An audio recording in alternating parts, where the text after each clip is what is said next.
Hello guys, आज আপোনালোকক দেখাম আমাৰ লেট্ৰিনৰ টেংকিটো বনাই থকা আছে আৰু এফালে দিছে ফাউণ্ডেশ্যন ঘৰটো বনাবলৈ কাৰণে আৰু এফালে আছে টেংকিটো আৰু একচুয়ালি টেংকিটো ওপৰত নিদিলেও মানে কি হ'ল আঁতৰ হৈ গ'লে টেংকিটো ওপৰত শ্বৰ্ট দি কিনে ঘৰটো বনাবলৈ আৰু সেইটো কাৰণে টেংকি এক্সট্ৰা আৰু ঘৰটো এক্সট্ৰা হৈ গ'ল।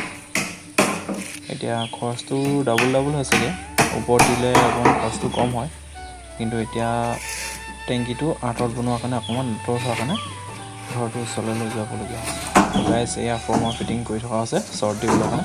তলৰ দিছে প্লাষ্টাৰ মাৰি ঘোলা মাৰি কমপ্লিট হৈ গ'ল আৰু এতিয়া এইফালে দাদাই কাম লাগি আছে আৰু মই ইয়াত বস্তুবিলাক তক্তাবিলাক উঠাই দি আছোঁ। দাদাক কাম বন লাগি আছে দেখিছে। আৰু ৰ'দটো ইমান চোকা, কাম কৰিবগৈ নোৱাৰি। যেতিয়া ৰ'দ দিয়ে পুৰা ৰ'দ দিয়ে, যেতিয়া বৰষুণ দিয়ে বৰষুণে দি থাকে। ৰ'দৰ পৰা কাম কৰিবই নোৱাৰি আৰু বাঁহ গছবিলাক থাকিলেও ছাঁটো পৰিছে বাৰু, হ'লেও গৰমটো বহুত। এইফালে দাদাহঁতৰ ল'ৰাটো আহিছে আৰু মই এইফালে চাটাৰিং ফিটিং হৈ গ'ল লগাই কিনে, এইফালে ৰড ভৰাই আছোঁ। এতিয়া এইফালে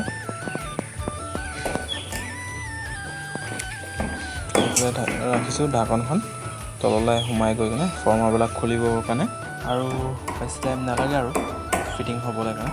তো গাইছ আপোনালোকে ৰডবিলাক দেখিছে, এইবিলাক ছিংগুল জালি হৈছে, ডাবুল জালি হ'ব আৰু আজিলৈ ভিডিঅ'টো ইমানে। বাই গাইছ।